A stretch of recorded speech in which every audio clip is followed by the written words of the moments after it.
I never thought I'd be the kind of woman who lied about something so ordinary, rent.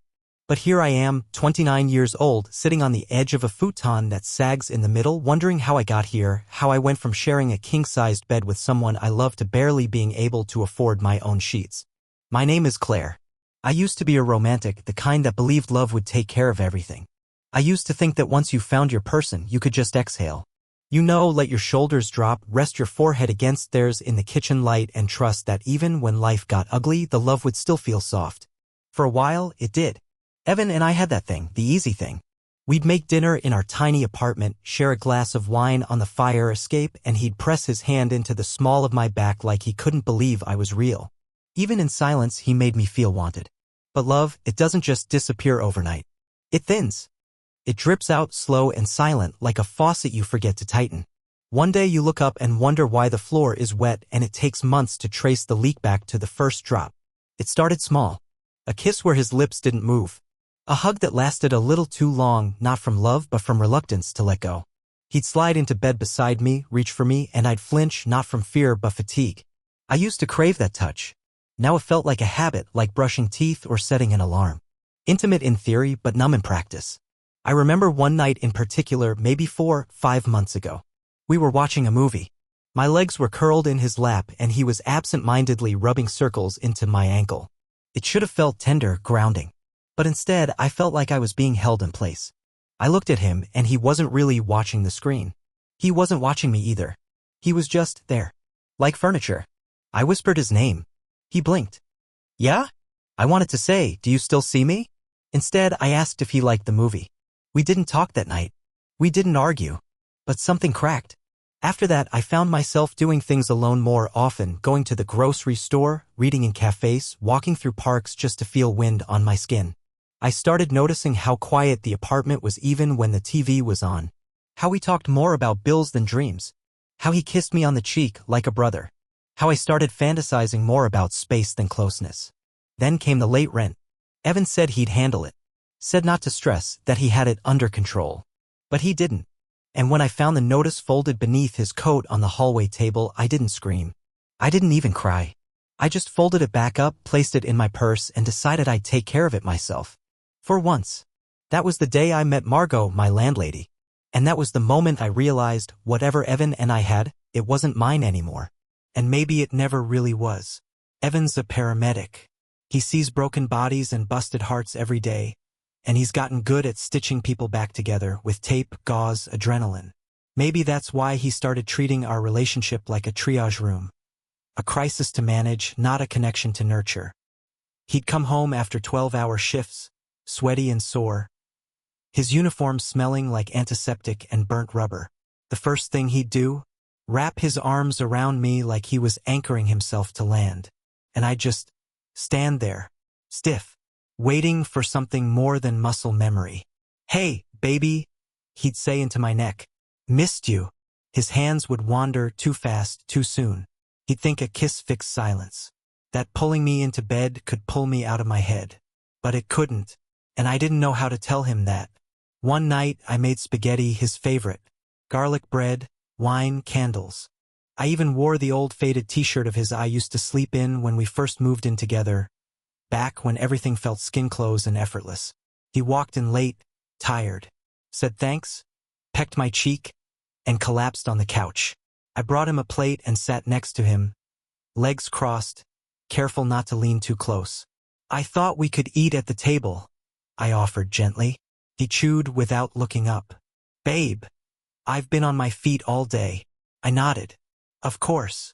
Still, I stayed next to him. I asked him about his day. He gave me the usual, we lost one on the way. Or, this guy OD'd and woke up swinging. But his eyes didn't meet mine. They were fixed on the flickering TV screen. Some crime drama where everyone's either dead or pretending not to be. I told him about the rent notice. How I'd gone to speak to Margot. How I told her I'd handle it. He blinked. You didn't need to do that. I told you I had it. You said that 2 weeks ago. He sighed. And there it was, that edge. Like I was questioning his competence, not just asking for honesty. I've just been stretched thin, Claire. You know how it is. I wanted to say I'm stretched too. But I didn't. I smiled. picked up his empty plate, and walked it to the sink. That night, when I got into bed, I curled up on my side, facing the wall. He slid in behind me, pressed his body into mine, his hand moving across my stomach, down. I flinched, not because I didn't love him, but because I needed him to see me, not just reach for me like a sleeping pill. He pulled back slightly. What's wrong? I hesitated. Nothing. Just tired. He sighed again, and I could feel the weight of it behind me. You're always tired, he muttered. And maybe I was, but not in the way he thought. I was tired of feeling like my heart was speaking underwater, and his was tuned to a different frequency. I was tired of equating touch with love, and love with obligation. I was tired of asking for presence and getting pressure. And the worst part? He was trying.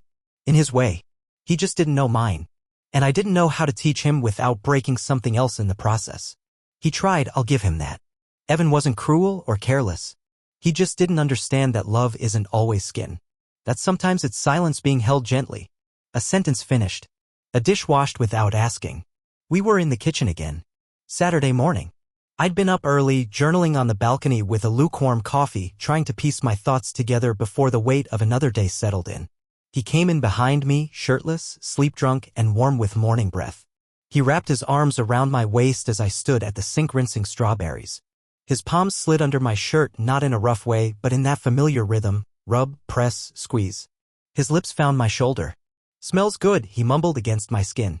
Just fruit, I said flatly. You smell better. He turned me toward him, fingers still on my hips, and kissed me. Slow, open-mouthed, too long for where my head was.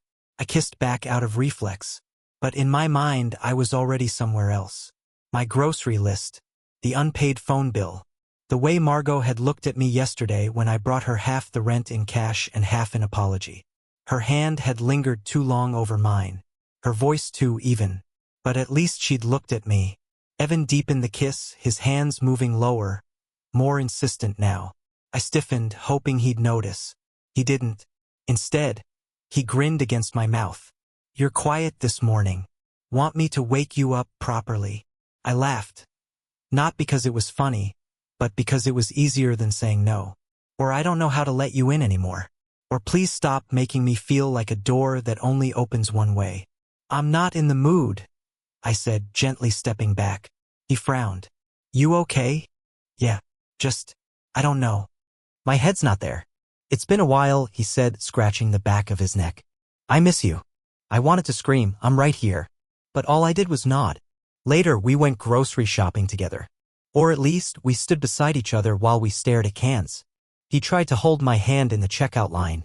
I let him, but it felt like being handcuffed to expectation. That night, he brought home wine and queued up a rom-com, the kind he never liked, but knew I used to. He made popcorn, lit a candle, pulled the blanket over both of us like it was a bandage. He kissed my temple, brushed hair from my eyes, let his hand rest on my thigh, rubbing gentle circles. I didn't move away, but I didn't move closer either. The kiss came again halfway through the movie. Soft, open, familiar, and hollow. I wanted to want it.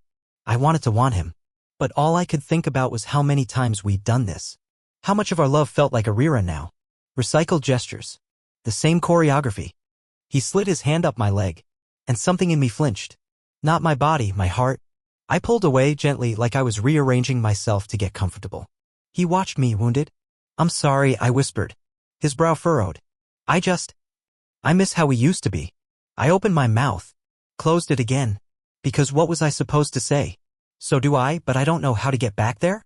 Instead, I gave him the smallest truth I had. I miss feeling close. He looked down, nodded slowly. I thought that's what I was trying to do. I turned toward the window, the streetlights flickering in the glass. And in my chest, the ache deepened, not for lack of love, but for all the ways love had started to feel like pressure. Why does everything have to turn into sex? We were supposed to be celebrating. Evan had picked up an extra shift and finally scraped together the last of what we owed. I offered to cook, but he said no, he wanted to take me out. A real date. Just like old times. He even put on the navy button-down he only wore to weddings. At first, it worked. The wine was crisp, the candles were low, and for a brief moment, I almost believed we were okay again. That maybe this was one of those rough patches people talk about, the kind you just ride out. Until he said it. I'm proud of us, he smiled, leaning across the table. We're getting through it. All of it. I blinked. Getting through what? You know, he shrugged. Money stuff. The distance. Whatever's been off. Off. That word landed like a punch in my chest. Like all this unraveling, the loneliness, the cold bed, the way I flinched at his touch was just a light bulb flickering. He reached for my hand across the table. I know I haven't been around as much, but I feel like we're finally turning a corner. Like we're getting back to us. His thumb traced over my knuckles. And suddenly I couldn't breathe. Back to us. I echoed, my voice thinner than I expected. Is that what this is? He looked confused. What do you mean?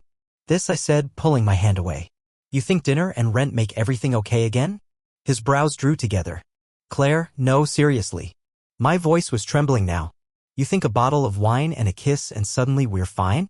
That I'm not still drowning in this apartment where we barely look at each other? That paying off the rent means we're emotionally settled now too. People at nearby tables started glancing over. I didn't care. I've been asking for you for months, Evan, I said, louder than I meant to. Not your paycheck. Not your sex drive. Not your fixes. Just you. And I haven't seen you in forever. He stared at me like I'd slapped him. I'm here now, he said slowly. Isn't that what matters?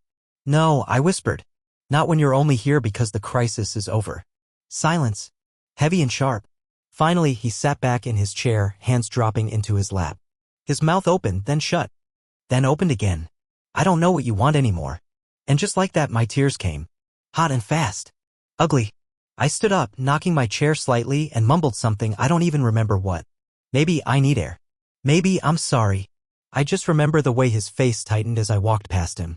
When I got home, I went straight to the bathroom. Peeled off the dress I'd picked so carefully. Wiped at the mascara bleeding down my cheeks. My reflection looked like someone else, someone tired, someone hollow. I kept thinking about the moment at the table. The way his hand felt on mine. The way I wanted to want it but couldn't. And then worse, the guilt. Because he wasn't cruel. He wasn't cheating. He wasn't abandoning me in any loud or obvious way. He was just trying the only way he knew how. And it wasn't enough. And I hated myself for resenting him for that. I thought about Margot then. The way she looked at me when I dropped off the rent. The way she listened without interrupting. The way her hand lingered too long. And for a moment, I wondered what it would feel like to be touched without expectation. Seen without being solved. And then I buried my face in a towel and whispered to the mirror, what the hell is happening to me? The apartment went quiet after that night. Not silent, the TV still mumbled in the background, the sink still dripped, and the fridge still hummed through the walls, but something between us shifted. Like the air got heavier and neither of us had the energy to move through it. Evan didn't bring it up. Not once. He still made coffee every morning, still left mine on the counter in my favorite mug, the one with the chipped rim and the quote that had long since faded. But he stopped saying good morning. He stopped reaching for me at night. And I let him. Some mornings I'd hear him in the shower, forehead pressed to the tile, breathing like someone trying not to cry. Other nights, I'd catch him staring at the door like he was imagining what it might feel like to leave first. We were still living together. Still splitting bills, still sharing toothpaste and grocery lists. But emotionally, we were on different planets, orbiting each other out of habit. I missed him. God, I missed him so much. I missed the dumb little jokes he used to whisper in my ear when we passed a couple fighting in public. I missed the way he'd absent-mindedly play with my fingers during movies, or pull me into a hug when I was brushing my teeth. I even missed the way he'd talk about his patients, the ones who made it and the ones who didn't. His voice always softened when he talked about them, like he wanted to protect their stories. But every time I thought about reaching out, something stopped me. A tightness in my chest. A voice in my head that whispered, what if he doesn't want you anymore? What if you broke something you can't fix? Still, I watched him. I watched how he stood closer to the edge of the bed now. How he cooked quietly. How his shoulders stayed tense even when he was home. There was pain there too. Not just in me and him. Not anger, not blame, just something softer. Sadder. Like he'd already started grieving something we hadn't even finished losing. One afternoon, I came home from work early and found him folding laundry on the couch. A towel slipped from the pile and he didn't even bend to catch it. Just kept folding slowly, robotically. I stood in the doorway and watched him for a full minute. He didn't notice. I thought about walking over. Sitting beside him. Placing my hand on his knee the way I used to. But I didn't. Instead, I went to our bedroom and closed the door behind me. That night, we barely spoke. We ate leftovers in silence. He asked me if I needed anything from the store. I said no. And we went back to our corners. The next morning, I stood at the bathroom mirror, brushing my hair, staring at my reflection like it held answers. What was I doing? What were we doing? I missed him, yes. But I also missed me. Missed the woman I was before everything got so tangled. Before touch became confusion, before silence became punishment, before every kiss felt like a test I didn't study for. I kept asking myself, is this what love looks like when it breaks quietly? Margot's face flickered through my mind again, calm, poised, steady. She'd invited me in last week after I dropped off an envelope. Offered tea. Sat beside me and asked how I really was. And for a moment I'd considered telling her everything. But I didn't. Because no matter how complicated Evan and I had become, there was still something between us I hadn't fully let go of. And maybe I wasn't ready to. So that morning I left a note by the coffee pot. Can we talk tonight? Just talk. See, it wasn't a solution. But it was a start. He read the note. I knew he had because the mug I left it under was moved half an inch to the right, and Evan always put things back exactly where he found them. It's a small thing, but when you live with someone long enough, you start measuring intimacy in inches, not miles. That evening, I waited in the kitchen. No candles, no background music. Just the hum of the fridge and the smell of takeout I'd picked up but didn't have the appetite to eat. He came in still wearing his uniform, boots unlaced, face worn down to softness. He set his keys on the counter like he was afraid they might make too much noise. We stood there for a beat too long, neither of us knowing what talk meant anymore. I got your note, he said quietly. I nodded. Thanks for showing up. He gave a small, tired smile. I'm here, Claire. I've always been here. It didn't sound like a defense. It sounded like a truth that hurt to say. I motioned toward the table. We sat, and for the first time in weeks, I didn't feel like we were sitting across from each other. Just beside something neither of us knew how to name. I started. I haven't been fair, I said. I've shut you out. I've been angry without explaining why. He nodded. You've also been hurting, and I haven't really seen it. There was a pause, not awkward, just fragile. I thought sex would fix it, he admitted. That if I could just get us back into the rhythm, everything else would fall into place. I looked down. I know, and I let it make me feel guilty, like I was the broken one. You're not, he said, immediate, gentle. We just want different things from love. Or maybe the same thing, but we don't know how to ask for it anymore. That hit something in me. I reached for his hand. For once, it didn't feel like muscle memory. Felt like trying. I miss you, I whispered. I miss us, he replied. Then added, almost brokenly, but I don't know if we're still in here. We sat in that quiet truth together. The takeout went cold. Then he stood and walked around the table, crouched beside me and rested his forehead against my knee, the way he used to when he didn't have words. I ran my fingers through his hair, slow and absent-minded, and it didn't feel like pity. Felt like grief. We didn't kiss. We didn't make promises. Later that night, he slept on the couch. Not out of anger, just space. The good kind. The kind where maybe, if you leave the wound open, it might actually breathe. I lay in bed staring at the ceiling, listening to the quiet rise and fall of his breath down the hall. There was something tender in the absence. Something respectful in the distance. Maybe this wasn't a reunion. Maybe it was an ending with its hands open, not clenched. And maybe I needed to let it be that. Because somewhere between the rent notice, Margot's lingering hand, and all the kisses I couldn't feel, I'd started learning the difference between love and closeness. Between staying and showing up. And maybe, if we were honest, this was the first time we were really doing either. You think you'll notice the moment something breaks. You imagine it's loud, a door slamming, a scream, a confession. But it's not. It's quieter than you expect. It's a kiss that lands wrong. A joke that doesn't land at all. A night when your partner reaches for you and your body pretends to be asleep. That's how it happened for me. Not with a bang, but with the slow erosion of little moments. Until one day, I found myself in an apartment I no longer recognized, with a man I still loved, but didn't know how to touch anymore. Evan didn't do anything wrong. That's what makes it harder to explain. He was good, kind, faithful, and he tried. But love isn't about checking the right boxes. It's about knowing what someone needs, and being willing to learn them, again and again, as they change. And I changed. Quietly, inconveniently, and then all at once. I stopped wanting sex the way I used to. Not because I stopped loving him, but because I started needing something deeper before I could open my body again. I needed emotional intimacy, presence, slowness. I needed to be seen, not desired, not reached for, not managed. Just seen. And Evan? He needed me to respond, to want him back, to make the silence between us feel like it meant something good. And when I couldn't, when I pulled away, even though part of me hated myself for it, we both started slipping into different kinds of loneliness side by side. The thing is, desire doesn't always die with love. Sometimes it just mutates, shifts into something stranger, quieter. Sometimes you don't even notice it's gone until someone else looks at you in a way that makes you realize how invisible you've felt. I didn't sleep with Margot, but I'd be lying if I said I didn't feel something when she touched my hand. Something electric. Or maybe just something awake. It wasn't sexual, not really. It was just the jarring realization that someone saw me. That they were paying attention. And that scared me. Because it made me realize how long I'd been starving. So, no, this story isn't about my landlady. It's not about rent. It's about worth. It's about the moment you realize you've been paying for everything emotionally, sexually, spiritually, in a currency you no longer believe in.